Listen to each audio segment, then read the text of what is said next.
إن الحمد لله نحمده ونستعينه ونستغفره ونعوذ بالله من شرور أنفسنا ومن سيئات أعمالنا من يهده الله فلا مضل له ومن يضلل فلا هادي له وأشهد أن لا إله إلا الله وحده لا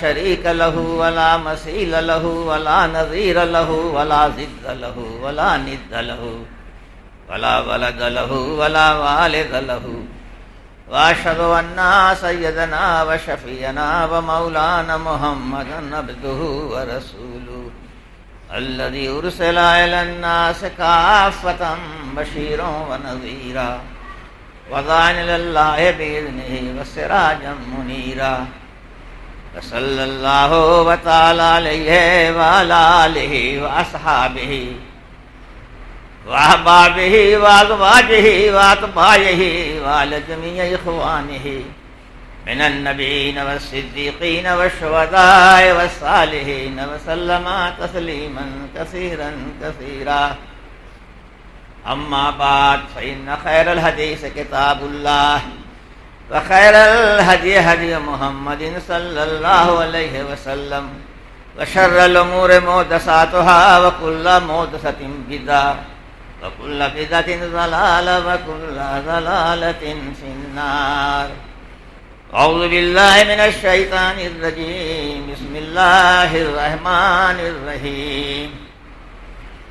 قال والقرآن المجيد ولجب أن جاءهم منذر منهم فقال الكافرون هذا شيء عجيب أإذا متنا وكنا ترابا ذلك رجل بعيد قد علمنا ما تنقص الأرض منهم وعندنا كتاب حفيظ بل كذبوا بالحق لما جاءهم وهم في أمر مريج أفلم ينظروا إلى السماء فوقهم كيف بنيناها وزيناها وما لها من فروج والأرض مددناها وألقينا فيها رواسي وأنبتنا فيها من كل زوج بهيج تبصرة وذكرى لكل عبد منيب ونزلنا من السماء ماء مباركا فأنبتنا به جنات وحب الحصيد والنخل باسقات لها طلع نضيد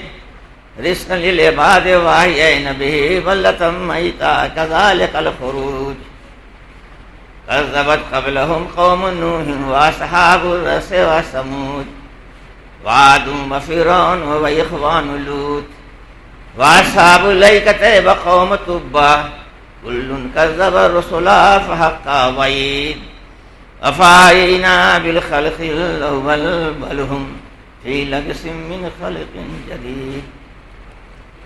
بارك الله لنا ولكم في القرآن الذي ونفعنا وإياكم بالآيات والذكر الحكيم إنه تعالى جواد كريم ملك بر رؤوف رحيم.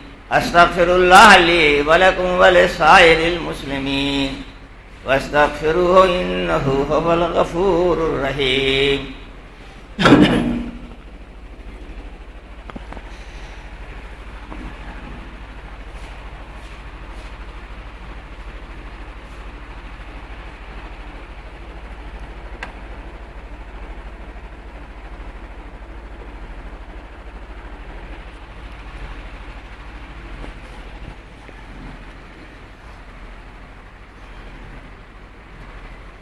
الحمد لوليه والصلاة على نبيه وصحبه وسلم.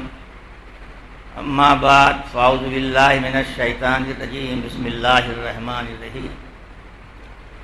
يا أيها الذين آمنوا إن تتقوا الله يجعل لكم فرقانا ويكفر عنكم سيئاتكم ويغفر لكم والله ذو الفضل العظيم.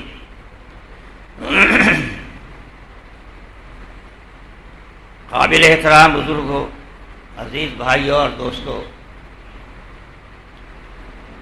تمام قسم کی حمد و ثنا اور تمام قسم کی تعریفیں اس وحدہ لا شریک کے لیے زیبا ہیں جس کی سب سے بڑی صفت یہ ہے کہ وہ رب العالمین ہے، سارے جہان کا مربی پالنہار ہے، خالق ہے، مالک ہے، سب کچھ ہے۔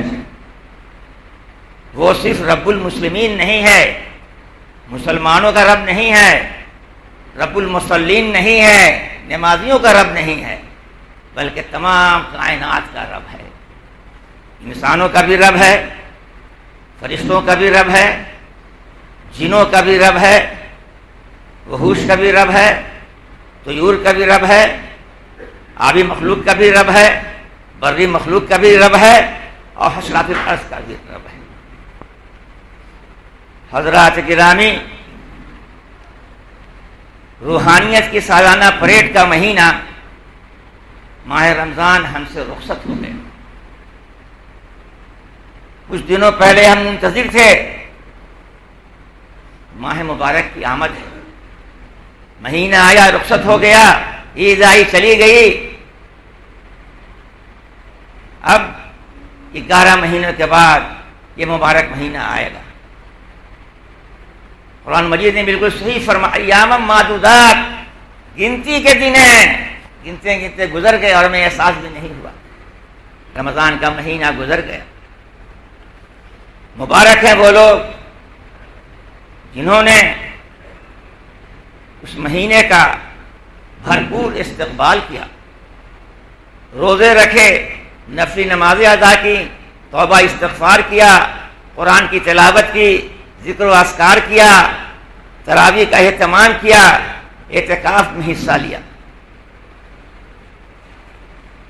جن لوگوں کی نمازیں قبول ہوئیں، روزے قبول ہوئے، زکوٰۃ قبول ہوئی اور نیک اعمال قبول ہوئے، اللہ سے دعا ہے اللہ تبارک و تعالی ان کی صفوں میں ہم لوگوں کو بھی شامل کر لے، آمین۔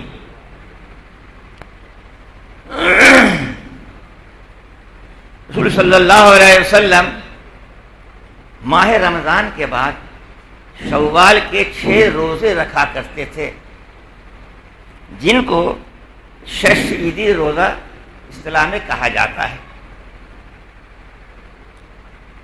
حدیث میں آتا ہے کہ من صام رمضان ثم اتبعہ ستۃ من شوال کان کصیام الدہر،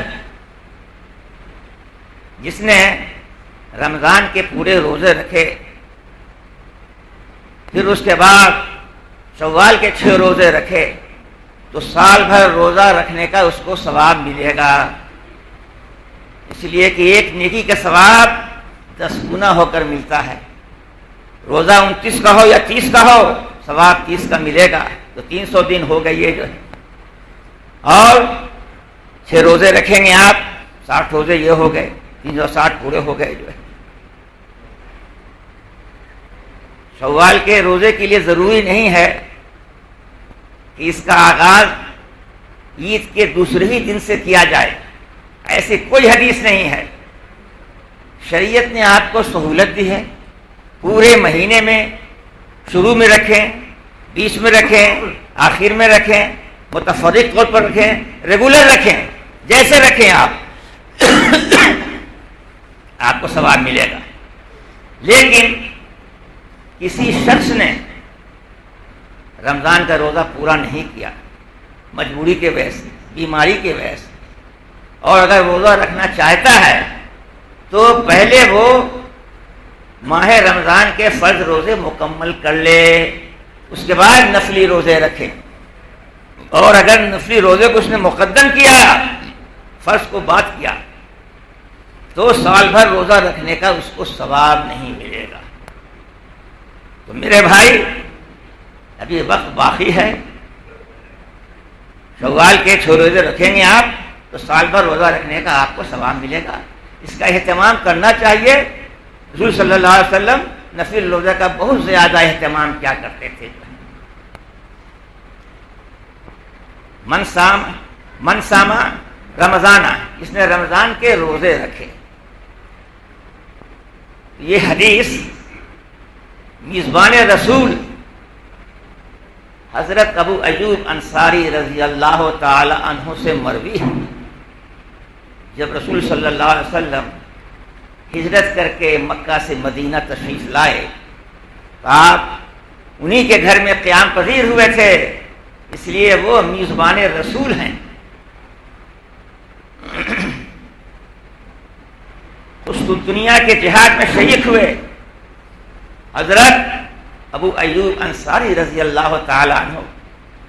کہاں قسطنطنیہ یورپ کے اندر اور کہاں مدینہ ہے، جہاد کی طرف سے نکلتے ہیں قسطنطنیہ کی مہم پر، اور وہیں وفات ہو جاتی ہے 51 ہجری میں. قلعہ کے نیچے آپ کی قبر ہے اور آج مرجع خلائق ہے بولتے ہیں.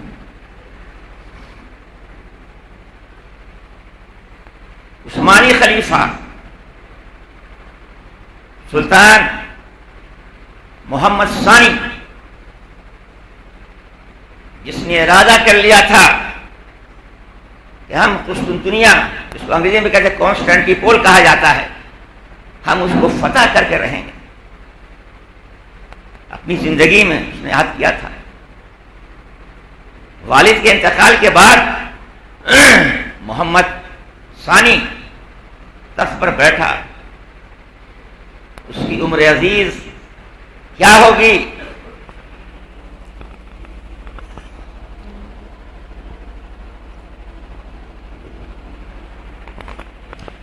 غالباً وہ 22 سال کا نوجوان تھا جس نے عہد کیا ہم قسطنطنیہ کو فتح کر کے چھوڑیں گے. اول جیش من امتی یغزون مدینۃ قیصر مغفور لہم. اس کے سامنے یہ حدیث تھی رسول صلی اللہ علیہ وسلم کی، اول جیش من امتی، میری امت کا پہلا لشکر، میری امت کا پہلا لشکر جو قیصر کے شہر قسطنطنیہ کو فتح کرے گا وہ بخش دیا گیا، اس کے لیے جنت کی بشارت. تخت پر بیٹھنے کے بعد محمد ثانی، جس کو بعد محمد فاتح کہا گیا، اور اس کے بعد قیصر روم کا بھی خطاب اس نے جو ہے حاصل کیا. جو ہے محمد ثانی نے 22 سال کا نوجوان، اس نے تیاری شروع کر دی. بہت زبردست تیاری کے ساتھ وہ حملہ آور ہوا کہ قسطنطنیہ کو فتح کریں، اس لیے کہ اس کے حق میں بشارت ہے. جو ہے چنانچہ وہ اپنی بہت بڑی ٹیم کے ساتھ، توپ کے ساتھ نکلا اور اس نے محاصرہ کیا. تاریخی روایت کے مطابق بعض نے لکھا ہے کہ 49 دن تک اس نے محاصرہ کیا قسطنطنیہ کا، بعد نے لکھا ہے کہ 54 دن کا اس نے محاصرہ کیا. 54 دن کا اس نے محاصرہ کیا. محاصرہ کے بعد وہ قسطنطنیہ شہر مسلمانوں کے قبضے میں آ گیا.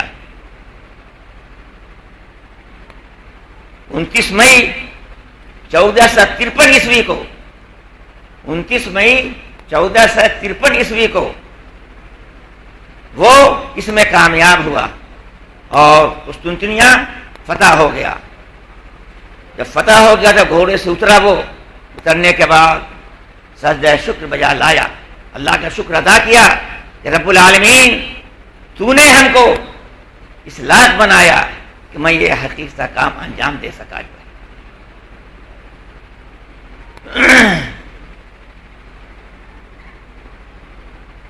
قسطنطنیہ کا نام اس نے بدل دیا، اس کا نام رکھا استنبول. اس کا نام استنبول اس نے رکھا، جس کو اسلام بول بھی کہا جاتا ہے. جو ہے میرے بھائی، میں نے جو آیت کریمہ تلاوت کی کہ یا ایھا الذین آمنوا ان تتقوا اللہ یجعل لکم فرقانا ویکفر عنکم سیئاتکم ویغفر لکم واللہ ذو الفضل العظیم. رب العالمین خطاب ہے مسلمانوں سے، یا ایھا الذین آمنوا، مسلمانوں اگر تم اللہ تبارک و تعالیٰ سے ڈرتے رہا کرو گے، اگر تم اللہ تبارک و تعالیٰ سے ڈرتے رہا کرو گے، ان تتقوا اللہ یجعل لکم فرقانا، تو اللہ تبارک و تعالیٰ تمہارے لیے امر فارق پیدا کر دے گا، ایسی طاقت عطا کرے گا کہ تم پہچانے جاؤ گے. یجعل لکم فرقانا ویکفر عنکم سیئاتکم ویغفر لکم واللہ ذو الفضل العظیم. فرقان کس کو کہتے ہیں؟ کل ما فرق به بین الحق والباطل فهو فرقان، ہر وہ چیز جو حق اور باطل میں تمیز پیدا کر دے اس کا نام فرقان ہے۔ قرآن کا ایک نام فرقان ہے، اس لیے کہ قرآن نے حق اور باطل کے درمیان تفریق پیدا کر دی، دودھ کا دودھ اور پانی کا پانی الگ کر دیا قرآن نے۔ اس لیے قرآن کا ایک نام فرقان بھی کہا گیا۔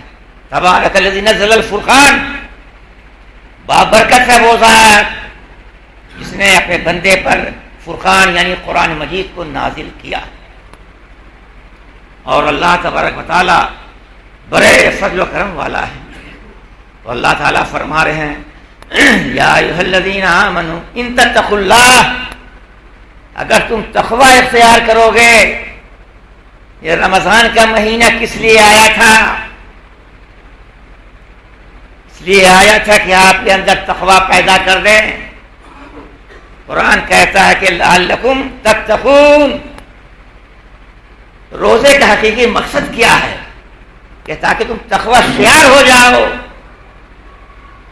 تقوی کو اپناؤ، اور جس نے تقوی کو اپنا لیا، تقوی میں ڈوب گیا، وہ سمجھ لے کہ وہ کامیاب ہو گیا جو ہے۔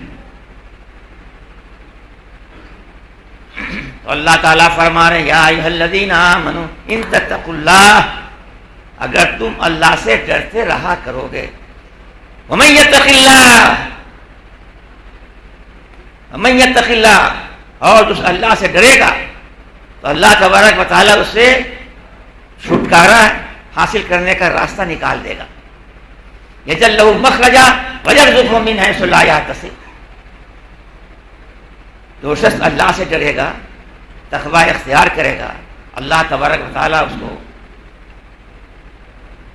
تنگی سے چھٹکارا عطا کرے گا، اور اس کو ایسی جگہ سے روزی عطا فرمائے گا جہاں کے بارے میں آپ سوچ نہیں سکتے ہیں، تصور سے بالا ہو آپ۔ حاتم الاسم امت محمدیہ کے ایک فرد گزرے ہیں، واعظ گوئی میں، تقوی میں، زہد و ورع میں بڑے مشہور ہیں جو ہے۔ واعظ و نصیحت کیا کرتے تھے، لوگوں کو اچھی اچھی باتیں بتایا کرتے تھے، حکمت اور دانائی کی باتیں بتایا کرتے تھے۔ اس لیے ان کو کہا گیا لقمان حاضر امہ، اس امت کے لقمان ہیں۔ کون؟ حاتم الاسم۔ حاتم الاسم کا ارادہ ہوا حج کرنے کا۔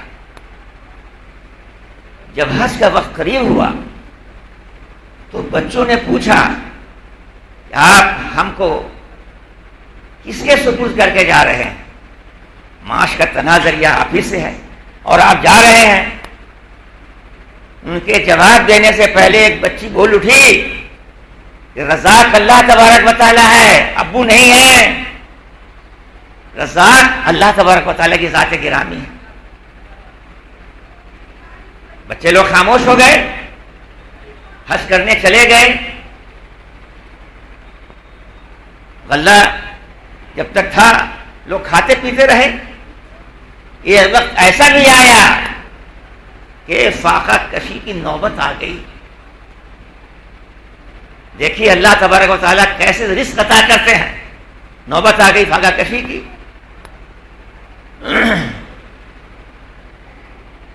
بادشاہ وقت راستے سے گزر رہا تھا، مہم سے لوٹ رہا تھا اپنی فوج کے ساتھ۔ اس کو پیاس کا احساس ہوا۔ اس نے اپنے فوجیوں سے کہا کہ پانی لاؤ۔ سامنے حاتم الاسم کا گھر تھا، نوک کیا، بچی نکلی، کہا کہ پیاسے ہیں پانی لاؤ، پانی پی لیا۔ جب بادشاہ وقت نے پانی پی لیا تو بہت خوش ہوا، کہا کہ بتاؤ کس کا گھر ہے یہ؟ کہا کہ حاتم الاسم کا ہے۔ اشرفی کی ایک تھیلی پھینک دی اس کے گھر میں، پھر اپنے ہم نشینوں سے کہا تم بھی میری موافقت کرو۔ چنانچہ جتنے فوجی انہوں نے پھینکنا شروع کر دیا۔ تھوڑی ہی دیر میں اس کا گھر مالا مال ہو گیا۔ کہاں کھانے کو محتاج تھے، کھانے کو محتاج تھے، کہاں اللہ تبارک و تعالیٰ نے اس کے گھر کو جو ہے اشرفی سے بھر دیا۔ تو صحیح ہے وَمَن يَتَّقِ اللَّهَ يَجْعَل لَّهُ مَخْرَجًا وَيَرْزُقْهُ مِنْ حَيْثُ لَا يَحْتَسِبُ. جو شخص تقوی اختیار کرے گا تو اللہ تبارک و تعالیٰ اس کے لیے راستہ پیدا فرما دیں گے تنگی سے نکلنے کا، اور ایسی جگہ سے روزی عطا کریں گے جس کے بارے میں وہ سوچ نہیں سکتا. صاحب تقوی سے حاتم الاسم اللہ کی ذات پر پورا کانفیڈنس تھا، پورا بھروسہ تھا اللہ تعالیٰ کی ذات کے اوپر، تو اللہ تبارک و تعالیٰ نے پورا کر دیا جو ہے. تو میرے بھائی رمضان کا مہینہ کس لیے آیا تھا؟ آپ کے اندر تقوی پیدا کرنے کے لیے آیا تھا. آپ بھی اپنے اندر تقوی پیدا کریں. آیا گزر گیا آتا ہے گزر جاتا ہے، اور جو صفت جو خوبی جو اوصاف ہمارے اندر پیدا ہونے چاہیے وہ پیدا نہیں ہوتے. ہم تو صرف ایک مہینہ کے لیے آتے ہیں. رمضان شروع ہوا، نماز شروع ہوئی، روزے رکھے، تراویح پڑھی، اس کے بعد عید کے بعد ہم نظر نہیں آتے. اللہ تعالیٰ کہہ رہے ہیں یا ایھا الذین آمنوا ان تتقوا اللہ یجعل لکم فرقانا. میرے بھائی اگر تم اللہ سے ڈرتے رہا کرو گے، تقوی اختیار کرو گے، تو اللہ تبارک و تعالیٰ تمہارے اندر مزید طاقت پیدا کر دے گا، تمہارے اندر شان امتیازی پیدا کر دے گا. فرقان کا سب سے اچھا ترجمہ، بہتر ترجمہ یہ ہے شان امتیازی، کہ ہم تمہارے اندر شان امتیازی پیدا کر دیں گے. ایک شاعر نے بڑے اچھے اسلوب میں کہا ہے کہ خلی ذنوبا صغیرہا و کبیرہا ذاکت کا، خلی ذنوبا صغیرہا و کبیرہا ذاکت کا، لا تاخرن صغیرۃ ان الجبال من الحصى. شاعر کہتا ہے خلی الذنوب صغیرہا و کبیرہا ذاکت کا، تمام چھوٹے اور بڑے گناہوں کو چھوڑ دو، تقوی اسی کا نام ہے. تمام چھوٹے اور بڑے گناہوں کو چھوڑ دو، تقوی اسی کا نام ہے. لا تاخرن صغیرۃ ان الجبال من الحصى. تم چھوٹے چھوٹے سنگریزے کو، کنکر اور پتھر کو حقیر مت سمجھو. یہ بڑے پہاڑ، ہمالیہ جیسا پہاڑ یہ بنا ہے تو سنگریزے سے بنا ہے. تو میرے بھائی اللہ تعالیٰ فرما رہے ہیں کہ یا ایھا الذین آمنوا ان تتقوا اللہ یجعل لکم فرقانا. اگر تم اللہ سے ڈرتے رہا کرو گے تو اللہ تبارک و تعالیٰ تمہارے اندر شان امتیازی پیدا کر دے گا. وہ شان امتیازی کیا ہے؟ شان امتیازی کے سلسلے میں آپ کے سامنے ایک واقعہ رکھ رہے ہیں. سید احمد شہید رحمۃ اللہ علیہ کا نام تو سنا ہوگا. سید احمد شہید رحمۃ اللہ علیہ یہ 13ویں صدی ہجری کے مجدد گزرے ہیں. جہاد کی غرض سے ہندوستان سے ہجرت کر کے افغانستان چلے گئے. ہندوستان سے مجاہدین کی جماعت پہنچتی رہتی تھی، کسی نہ کسی شکل میں مسلسل پہنچتی رہتی تھی.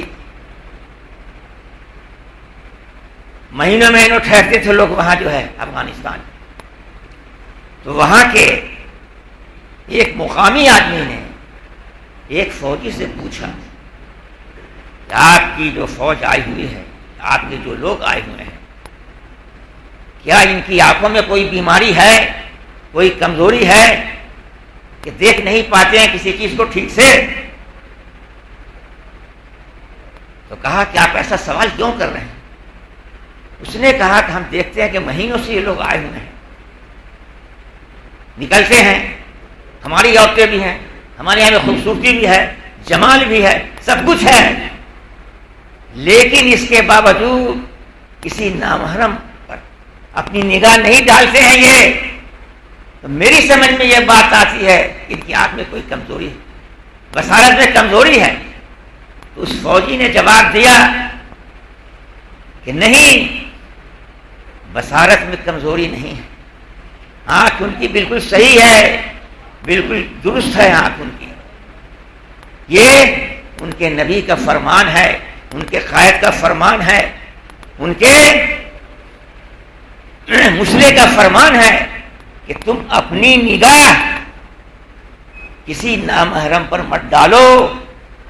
اس لیے ہمارے فوجی جو ہندوستان سے آئے ہوئے ہیں وہ ایسا کرتے ہیں.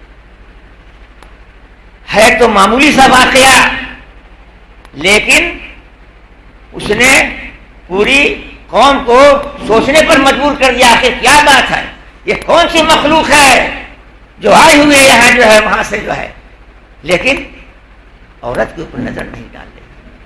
یہ کون سی اللہ کی مخلوق ہے یہ جو ہے. اس معمولی سے واقعہ نے جھنجھوڑ کر رکھ دیا جو ہے.